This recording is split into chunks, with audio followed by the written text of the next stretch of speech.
জয় রাধে। আজকের পাঠ শ্রীচৈতন্য মহাপ্রভুর ভক্তদের নিবেদিত প্রসাদ গ্রহণ পার্ট 2। শ্রীচৈতন্য চরিতামৃত অন্তলীলা খণ্ড শ্লোক 56। পূর্ব বৎসরের ঝালে আজারো করিয়া দ্রব্য ভরি বাড়ি রাখে অন্য গৃহে লইয়া, আর দিন মহাপ্রভু নিজ গণ লইয়া জগন্নাথ দেখিলেন সহ্য থানে যাইয়া। পূর্ব বৎসরে ঝালি খালি করে গোবিন্দ সেগুলি অন্য দ্রব্য ভরে রাখার জন্য অন্য ঘরে রাখলেন। তারপরের দিন শ্রীচৈতন্য মহাপ্রভু খুব ভোরে তার ভক্তদের নিয়ে শ্রী জগন্নাথ দেবের শয্যা থেকে উত্থানের সময় শ্রী জগন্নাথ দেবকে দর্শন করলেন। বেড়া সংকীর্তন তাহা আরম্ভ করিলা, সাত সম্প্রদায় তবে গাইতে লাগিলা। জগন্নাথকে দর্শন করে শ্রীচৈতন্য মহাপ্রভু মন্দিরে বেড়া সংকীর্তন আরম্ভ করলেন এবং 7টি সম্প্রদায়ে বিভক্ত হয়ে ভক্তরা কীর্তন করতে লাগলেন। বেড়া সংকীর্তনের বিশদ বিশ্লেষণ মধ্যলীলার একাদশ পরিচ্ছদের 215 থেকে 238 শ্লোকে দ্রষ্টব্য। 7 সম্প্রদায়ে নৃত্য করে 7 জন অদ্বৈত আচার্য আর প্রভু নিত্যানন্দ, বক্রেশ্বর অচ্যুতানন্দ, পণ্ডিত শ্রীবাস, সত্যরাজ খান আর নরহরিদাস। 7 সম্প্রদায়ে অদ্বৈত আচার্য নিত্যানন্দ প্রভু, বক্রেশ্বর পণ্ডিত, অচ্যুতানন্দ, শ্রীবাস পণ্ডিত, সত্যরাজ খান আর নরহরিদাস এই 7 জন নৃত্য করছিলেন। 7 সম্প্রদায়ে প্রভু করেন ভ্রমণ, মোর সম্প্রদায়ে প্রভু ওইছে সবার মন। সংকীর্তন কোলাহলে আকাশ ভেদিল, সব জগন্নাথবাসী দেখিতে আইল। রাজা আসি দূরে দেখি নিজ গণ লইয়া, রাজপত্নী সব দেখে অট্টালি ছড়িয়া। শ্রীচৈতন্য মহাপ্রভু 7 সম্প্রদায়ে ভ্রমণ করছিলেন এবং সকলে মনে করছিলেন শ্রীচৈতন্য মহাপ্রভু আমার সম্প্রদায়ে রয়েছেন। সংকীর্তনের শব্দে আকাশ বিদীর্ণ হল এবং তখন সমস্ত জগন্নাথবাসীরা সেই কীর্তন দেখতে এলেন। পাত্র মিত্র সহ রাজা এসে দূর থেকে সেই কীর্তন দেখতে লাগলেন এবং রাজপত্নীরা সকলে প্রসাদের উপর চড়ে সেই কীর্তন দেখতে লাগলেন। কীর্তন অটপে পৃথিবী করে টলমল, হরিধ্বনি করে লোক হইল কোলাহল। এই মতো কতক্ষণ করাইলা কীর্তন, আপনে নাচিতে তবে প্রভুর হইল মন। 7 দিকে 7 সম্প্রদায় গায়ে বাজায়, মধ্যে মহাপ্রেমাবেশে নাচে গৌরাই। উড়িয়া পদ মহাপ্রভুর মনে স্মৃতি হইল, স্বরূপের সেই পদ গাইতে আজ্ঞা দিল। কীর্তনে তুমুল শব্দে পৃথিবী টলমল করতে লাগলো, সমস্ত লোকেরা হরিধ্বনি করতে লাগলেন এবং তখন প্রচণ্ড কোলাহল হলো। এইভাবে কিছুক্ষণ কীর্তন করার পর শ্রীচৈতন্য মহাপ্রভুর নাচতে ইচ্ছা হলো। 7 দিকে 7 সম্প্রদায় মৃদঙ্গ করতাল বাজিয়ে কীর্তন করতে লাগলো এবং মাঝখানে মহাপ্রেমের আবেশে গৌরায় শ্রীচৈতন্য মহাপ্রভু নাচতে লাগলেন। শ্রীচৈতন্য মহাপ্রভু তখন একটি উড়িয়া পদ মনে পড়ল এবং তিনি স্বরূপ দামোদরকে তখন সেই পদ গাইতে বললেন। জগমোহন পরিমুণ্ডা যাও, জগমোহন কীর্তন কক্ষে শ্রী জগন্নাথ দেবের শ্রী পাদপদ্মে আমার মস্তক অবনত হোক। এই পদে নৃত্য করেন পরম আবেশে সব লোক, চৌদিকে প্রভুর প্রেম জলে ভাসে। বল বল বলেন প্রভু শ্রীবাহু তুলিয়া, হরিধ্বনি করে লোক আনন্দে ভাসিয়া। প্রভু পরিমূর্ছা যায়, শ্বাস নাহি আর, আচম্বিতে উঠে প্রভু করিয়া হুঙ্কার। সে গানের সঙ্গে পরম আবেশে শ্রীচৈতন্য মহাপ্রভু নৃত্য করতে লাগলেন এবং চতুর্দিকে সমস্ত লোক তাঁর প্রেমাশ্রুতে সিক্ত হলেন। শ্রীচৈতন্য মহাপ্রভু দুবাহু তুলে বলতে লাগলেন বল বল এবং সমস্ত লোকেরা তখন আনন্দে মগ্ন হয়ে হরিধ্বনি করতে লাগলেন। শ্রীচৈতন্য মহাপ্রভু মূর্ছিত হয়ে পড়েছিলেন এবং তখন তার শ্বাস বন্ধ হয়ে যাচ্ছিল। তারপর হঠাৎ তিনি হুঙ্কার করে উঠে পুনরায় নৃত্য করতে শুরু করছিলেন। সঘন পুলক যেন শিমুলেরে তরু, কভু প্রফুল্লিত অঙ্গ কভু হয় সরু। নিরন্তর পুলকে তার দেহ শিমুল গাছের মতো কণ্টকময় দেখাচ্ছিল। কখনো তার শ্রীঅঙ্গ প্রফুল্লিত হচ্ছিল এবং কখনো অত্যন্ত ক্ষীণ হচ্ছিল। প্রতিরোম কূপে হয় প্রস্বেদ রক্তোদ্গম, জ গগ পরি মোম গদ গদ বচন। তার প্রতি রোমকূপে শ্বেতবিন্দু এবং রক্তোদ্গম হচ্ছিল। ভাবাবেশে উচ্চারণ করতে করতে অক্ষম হয়ে গদগদ বচনে তিনি বলছিলেন জ গগ পরি মোম। এক এক দন্ত যেন পৃথক পৃথক নড়ে, ওই ছিনরে দন্ত যেন ভূমে খসি পড়ে। তার দাঁতগুলি যেন আলাদা হয়ে নড়ছিল এবং সেগুলি এমনভাবে নড়ছিল যেন মনে হচ্ছিল সেইগুলি খসে মাটিতে পড়বে। ক্ষণে ক্ষণে বাড়ে প্রভুর আনন্দ আবেশ, তৃতীয় প্রহর হইল নৃত্য নহে শেষ। প্রতিক্ষণে মহাপ্রভুর আনন্দের আবেশ বর্ধিত হচ্ছিল এবং তাই তৃতীয় প্রহরেও তার নৃত্য শেষ হলো না। সব লোকের উথলিল আনন্দ সাগর, সব লোক পাশরিল দেহ আত্মঘর। তবে নিত্যানন্দ প্রভু সৃজিলা উপায় ক্রমে ক্রমে কীর্তনিয়া রাখিল সবাই। সমস্ত লোকের হৃদয়ে আনন্দের সাগর উদ্বেলিত হলো এবং সকলে তাদের দেহ মন এবং ঘরের কথা ভুলে গেলেন। তখন নিত্যানন্দ প্রভু একটি উপায় উদ্ভাবন করলেন। ক্রমে ক্রমে তিনি কীর্তনিয়াদের স্তব্ধ করলেন। স্বরূপের সঙ্গে মাত্র এক সম্প্রদায়, স্বরূপের সঙ্গে সেহ মন্দেশ্বর গায়। এইভাবে কেবল স্বরূপ দামোদর গোস্বামীর সঙ্গে একটি মাত্র সম্প্রদায় গাইতে লাগলো এবং স্বরূপ দামোদরের সঙ্গে তারা অত্যন্ত মৃদু স্বরে গান গাইছিলেন। কোলাহল নাহি প্রভুর কিছু বাহ্য হইল, তবে নিত্যানন্দ সভা শ্রম জানাইল। কোলাহল শব্দ হওয়ায় মহাপ্রভুর বাহ্য চেতনা হলো। তখন নিত্যানন্দ প্রভু তাকে সকলের পরিশ্রমের কথা জানালেন। ভক্তশ্রম জানি কইলা কীর্তন সমাপন, সভা লইয়া আসি কইলা সমুদ্রে স্বপন। ভক্তদের পরিশ্রম হয়েছে জেনে শ্রীচৈতন্য মহাপ্রভু কীর্তন সমাপ্ত করলেন এবং সকলকে নিয়ে তখন সমুদ্রে স্নান করলেন। সব লইয়া প্রভু কইলা প্রসাদ ভোজন, সবারে বিদায় দিলা করিতে শয়ন। গম্ভীরার দ্বারে করেন আপনে শয়ন, গোবিন্দ আসিয়া করে পাদ সম্বাহন। সমস্ত ভক্তদের নিয়ে শ্রীচৈতন্য মহাপ্রভু প্রসাদ ভোজন করলেন এবং তারপর সকলকে বিশ্রাম করার জন্য বিদায় দিলেন। তারপর শ্রীচৈতন্য মহাপ্রভু গম্ভীরার দ্বারে শয়ন করলেন এবং গোবিন্দ এসে তার পাদ সম্বাহন করতে লাগলেন। সর্বকাল আছে এই সুদৃঢ় নিয়ম, প্রভু যদি প্রসাদ পাইয়া করেন শয়ন, গোবিন্দ আসিয়া করে পাদ সম্বাহন, তবে যাই প্রভুর শেষ করেন ভোজন। দীর্ঘকাল ধরে এই সুদৃঢ় নিয়ম ছিল যে শ্রীচৈতন্য মহাপ্রভু যখন প্রসাদ পেয়ে শয়ন করতেন তখন গোবিন্দ এসে তার পাদ সম্বাহন করতেন এবং তারপর তিনি শ্রীচৈতন্য মহাপ্রভুর অবশেষ ভোজন করতেন। সব দ্বার জুড়ি প্রভু করিয়াছেন শয়ন, ভিতরে যাইতে নারে গোবিন্দ করে নিবেদন। এক পা সহ মোরে দেহ ভিতর যাইতে, প্রভু কহে শক্তি নাহি অঙ্গ চালাইতে। প্রভু সমস্ত তার আগলে শুয়েছিলেন, তাই গোবিন্দের ভিতরে যেতে পারছিলেন না। অবশেষে গোবিন্দ তাকে অনুরোধ করলেন, আপনি একটু পাশ ফিরুন এবং আমাকে ভিতরে যেতে দিন। মহাপ্রভু তখন বললেন, আমার শরীর সরাবার মতো শক্তি নেই।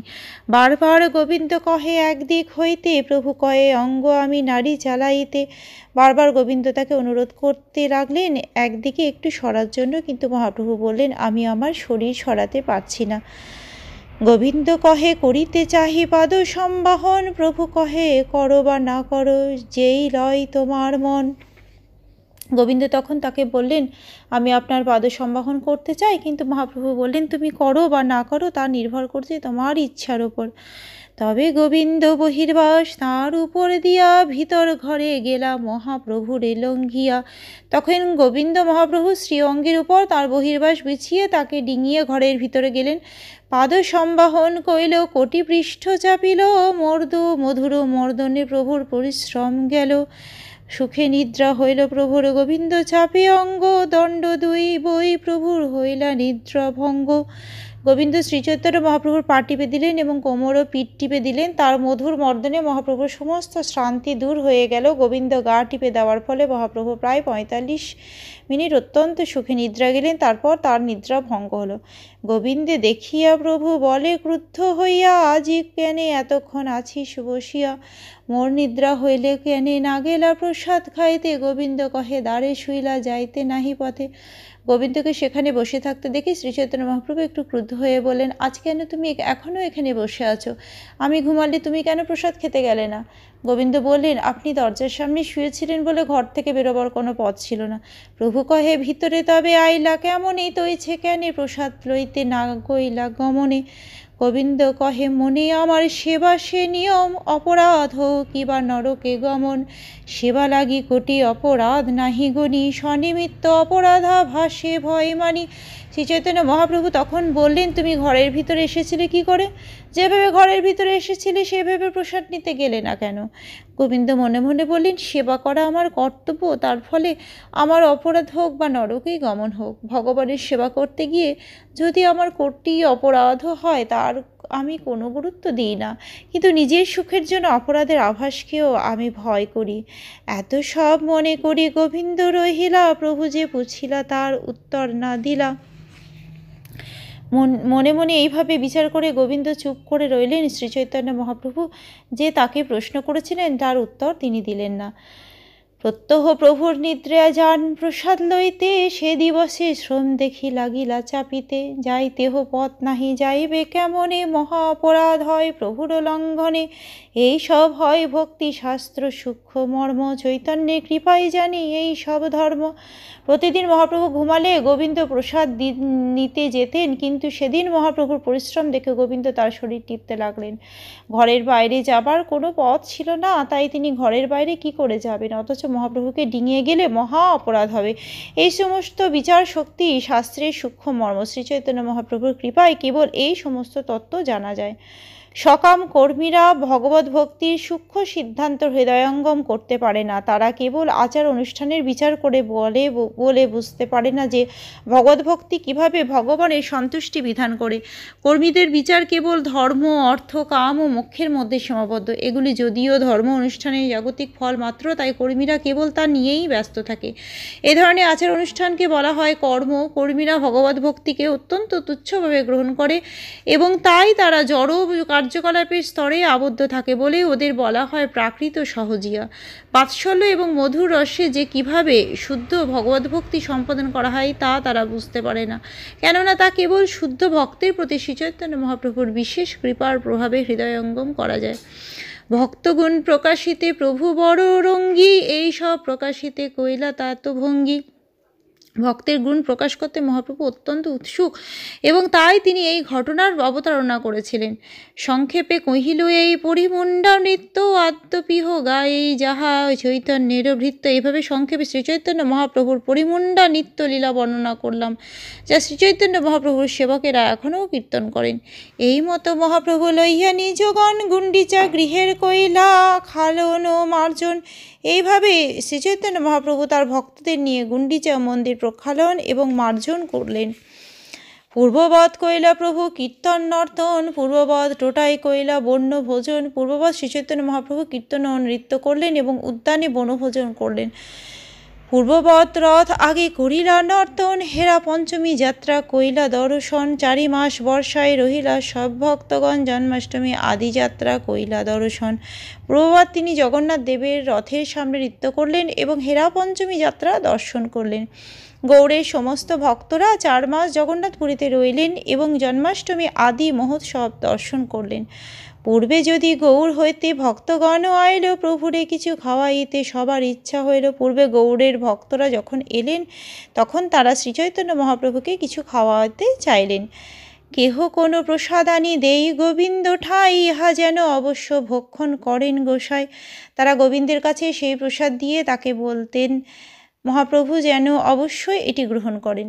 কেহ পৈর, কেহ নাড়ু, কেহ পিঠাপানা, বহুমূল্য উত্তম প্রসাদ প্রকার যার নানা। কেহ পৈর বা নারকেলে তৈরি এক প্রকার মিষ্টি, কেউ নাড়ু, কেউ পিঠাপানা নিয়ে আসতেন। এই সমস্ত প্রসাদ ছিল বিভিন্ন রকমের এবং বহু মূল্যবান। অমুক এই দিয়াছে গোবিন্দ করে নিবেদন, ধরি রাখো বলি প্রভু না করেন ভক্ষণ। অমুকে এই প্রসাদ দিয়েছেন বলে গোবিন্দ শ্রীচৈতন্য মহাপ্রভুকে তা নিবেদন করতেন, কিন্তু মহাপ্রভু তা না খেয়ে বলতেন এটা রেখে দাও। ধরিতে ধরিতে ঘরের ভরিল এক কোণ, শতজনের ভক্ষ যত হইল সঞ্চয়ন। এইভাবে এই সমস্ত প্রসাদ রাখতে রাখতে ঘরের এক কোণ ভরে গেল এবং এইভাবে 100 জনের খাবার সঞ্চিত হলো। গোবিন্দের এসবে পুছে করিয়া যতন, আমাদত্ত প্রসাদ প্রভুরে কি করা এলা ভক্ষণ। গভীর আগ্রহে সমস্ত ভক্তরা গোবিন্দকে জিজ্ঞাসা করতেন, আমার দেওয়া প্রসাদ কি মহাপ্রভুকে খেতে দিয়েছেন? কাহা কিছু কহে গোবিন্দ করে বঞ্চন, আর দিন প্রভুরে কহে নির্বেদ বচন। আচার্যাদি মহাশয় করিয়া যতনে, তোমারে খাওয়াইতে বস্তু দেন মোর স্থানে। তুমি সে না খাও তারা পুছে বারবার, কত বঞ্চনা করিম কেমনই আমার নিস্তার। ভক্তরা যখন গোবিন্দকে এইভাবে প্রশ্ন করতেন তাকে তখন তাদের কাছে মিথ্যা কথা বলতে হতো। তাই তিনি একদিন ব্যথিতভাবে শ্রীচৈতন্য মহাপ্রভুকে বললেন, অদ্বৈত আচার্য প্রমুখ শ্রদ্ধাস্পদ ভক্তরা আপনাকে খাওয়ার জন্য বহু যত্ন করে নানা রকম প্রসাদ আমাকে দেন, কিন্তু আপনি সেগুলি খান না। তাই তারা যখন আমাকে বারবার জিজ্ঞাসা করেন তখন আমাকে তাদের কাছে মিথ্যা কথা বলতে হয়। এভাবে আমি তাদের কতদিন বঞ্চনা করব? এর থেকে আমার নিস্তার হবে কি করে? প্রভু কহে আদিবস্যা দুঃখ কাহে মানে, কে বা কি দিয়াছে তাতে আনো হয়ে এখানে। শ্রীচৈতন্য মহাপ্রভু তখন তাকে বললেন, তুমি কেন মূর্খের মতো দুঃখ করছো? কে কি দিয়েছে তা এখানে নিয়ে এসো। শ্রীল ভক্তিবিনোদ ঠাকুর তার অমৃত প্রবাহ ভাষ্যে লিখেছেন, আদিবস্য শব্দের অর্থ পূর্ব থেকে যার অন্যের সঙ্গে বাস। গোবিন্দকে আদিবস্য বলা হয়েছিল কেননা তিনি বহুদিন ধরে শ্রীচৈতন্য মহাপ্রভুর সঙ্গে ছিলেন। কিন্তু যারা গৌড় থেকে এসেছিলেন তারা সম্প্রতি এসেছেন এবং কিছুকাল পরেই চলে যাবেন। অর্থাৎ মহাপ্রভু গোবিন্দকে বলেছিলেন, তুমি যেহেতু দীর্ঘকাল আমার সঙ্গে রয়েছ তাই তুমি সুখের সেজন্য মূর্খের মতো দুঃখ করো না। সমস্ত খাবার নিয়ে এসো এবং দেখবে আমি কিভাবে সব খেতে পারি। এত বলি মহাপ্রভু বসিরা ভোজনে, নাম ধরি ধরি গোবিন্দ করে নিবেদনে। আচার্যের এই পৈর পানা সরপুপি, এই অমৃত গুটিকা মন্ডা কর্পূরকুপি। শ্রীবাস পণ্ডিতের এই অনেক প্রকার পিঠাপানা অমৃত মন্ডা পদ্ম চিনি। আর এই বলে শ্রী চৈতন্য মহাপ্রভু ভোজন করতে বসলেন এবং গোবিন্দ কে কোন খাবার দিয়েছেন নাম উল্লেখ করে তা মহাপ্রভুকে নিবেদন করতে লাগলেন। এই সমস্ত খাবার পৈর, মিষ্টান্ন, সরপুপি, অমৃত গুটিকা মন্ডা এবং কর্পূরের কুপি অদ্বৈত আচার্য প্রভু দিয়েছেন। এই সমস্ত পিঠাপানা অমৃত মন্ডা পদ্ম চিনি ইত্যাদি নানা প্রকার খাদ্য শ্রীবাস পণ্ডিত দিয়েছেন। আজকের পাঠ এই অবধি। ভজ শ্রী কৃষ্ণ চৈতন্য প্রভু নিত্যানন্দ, শ্রী অদ্বৈত গদাধর শ্রীবাসাদি গৌর ভক্ত বৃন্দ। হরে কৃষ্ণ কৃষ্ণ কৃষ্ণ হরে হরে, হরে রাম রাম রাম হরে হরে। জয় রাধে জয় রাধে, জয় রাধে জয় রাধে, জয় রাধে।